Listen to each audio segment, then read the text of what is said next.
Yeesh. Wow. Wow. Another week, another bad loss for Dallas. And they didn't just lose the game, they lost their second string quarterback, unfortunately. Andy Dalton was hurt in their 25-3 loss, bringing on Ben DiNucci. And it was funny. I was about to do a video, I think last week. I just didn't have time or I wasn't feeling it. Originally, the video was going to be why Dallas Cowboy fans shouldn't worry about Andy Dalton being their quarterback, but it seemed to be a common take, so I didn't want to go for it. But I did want to point out a few things. The first thing I wanted to point out is Andy Dalton tends to struggle throwing to his right side. Now, with him being a right-handed quarterback, it's kind of a, how do you say, oxymoron. It sounds like you're throwing to your right, your body's more open to that side of the field. Why does he struggle? Maybe a quarterback could answer that for me. Maybe a football player could answer that for me. But the stats show that he does tend to struggle throwing to his right.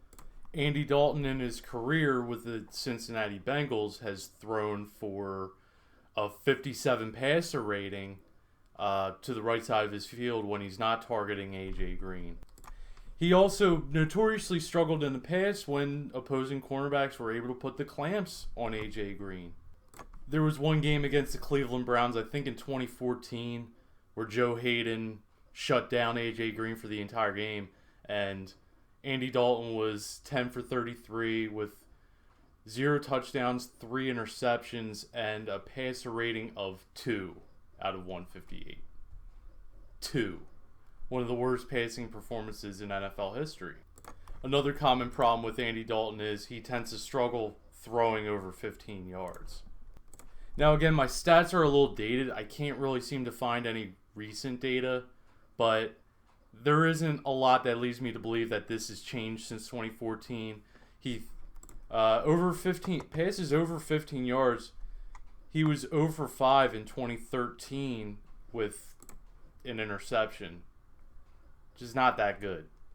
Now, although Dallas overall has a better overall receiving core, they don't have an A.J. Green, but that doesn't give Andy Dalton a death sentence. But he has struggled. He really has struggled a lot. He's definitely not as good as Dak Prescott has been over the past few years with Dallas. His very first pass with the Dallas Cowboys against the Arizona Cardinals should have been an interception by Jordan Hicks. That was throwing to his left, and that's usually his better side.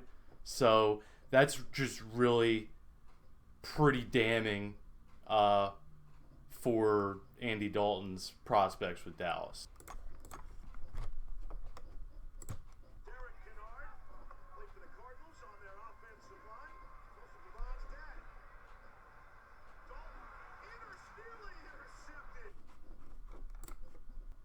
Yeah, it was that bad.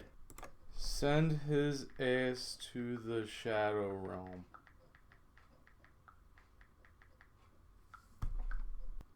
So far this season in Dallas, in 3 games, he's had 66 attempts, 43 completions for a 65 completion percentage, which isn't bad. But, yeah, and the 377 yards in 3 games, it's it is what it is. 5.7 isn't too good per attempt. 1 touchdown, 3 interceptions. I mean, these are stats that are not very good. But just as I'm taking all this information in as I'm watching the game today, one of the most savage hits of all time happens with John Bostic doing something that's just totally uncalled for and leading with his helmet when he's clearly in a sliding maneuver, and took Andy Dalton out of the game, thus bringing in Brandon DiNucci. My apologies, it's Ben DiNucci, the great James Madison quarterback. Ben DiNucci. This guy right here. Ben DiNucci had to come in and replace Andy Dalton. He's the third-string quarterback, 7th-round pick. I don't think he ever expected any playing time at all this season so far. But already in the 6th week of the season, he has to come in one of the biggest rivalry games of the season for Dallas. Albeit it's as strong of a rivalry as the Ottoman Empire and the Byzantine Empire, or Kmart and Sears. Still a rivalry nonetheless, and it's a big game for both teams. Now, he did impress with his very first pass. He threw down the field and found CeeDee Lamb for a nice 20-yard gain. But he just never had a shot. That offensive line's so porous, and the Washington defensive line is just that much of a threat. They were just in his grill all day.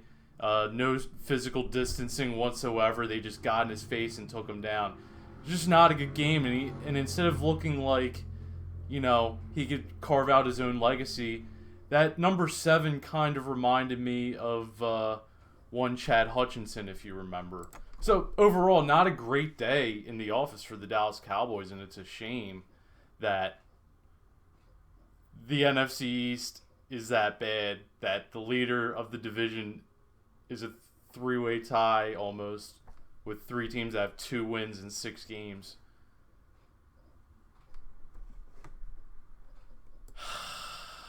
Yeah, that's what we're getting to. I don't fuck with you. Yes, it's that bad, and it does look very dire for the Dallas Cowboys, but don't fret. Things will always get better. Just gotta believe in the man upstairs, and things will be on your side.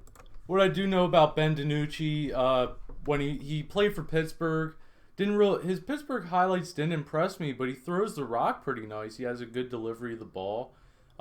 It's just his stats that didn't really show me that he was a great quarterback, to be honest with you. But he did transfer to James Madison. 2019 was his senior year there. And he led James Madison to the national championship game of the FCS. They played a hard-fought game against North Dakota. He fought for some yards and kept them in the game, but ultimately North Dakota State is just that good, and they're a juggernaut in the FCS. Ben DiNucci's a guy who's pretty mobile. He throws pretty well. He's just not a guy who is amazing or amazes you, but and a lot of his stuff doesn't seem.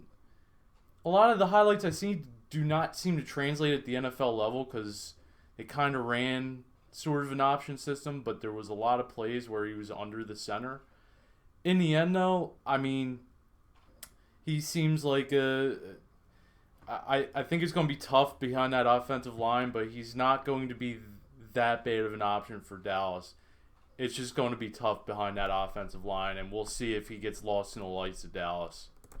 And so, and lastly, my takeaway from that game is Washington's defensive line, and the way they banded together around Rod Rivera, who's going to undergo his final cancer treatment tomorrow, I think, which is awesome news. And hopefully he continues to kick cancer in the behind and get past this awful disease and get back to some level of normalcy. It's very brave of him during the pandemic to actually be out there and coaching and be out there with his men and lead them to victory. I think it's just an awesome thing to see amongst the backdrop of everything that's happened in Washington. A real strong win for Washington, and it's a very important victory for them if they want to go and win this division. So that was a little bit of everything from this Washington-Dallas game, my impressions, my takes on Andy Dalton. I really hope he gets back out there as soon as he can, but hopefully Ben DiNucci, for Andy Dalton's sake, Ben DiNucci doesn't really impress, and it's going to be hard to say if he does, but he's not a slouch. He has some highlights as a quarterback, and he looked good at James Madison, so we'll see how these next couple weeks go for Dallas. Andy Dalton will obviously be in concussion protocol. He had trouble getting off the field under his own power. I wish him all the best, and it should be interesting. We'll see it. And that was 158.3. My analysis on my limited analysis on the Dallas-Washington game. Hopefully you enjoyed it. Please like, subscribe, and comment. Be safe.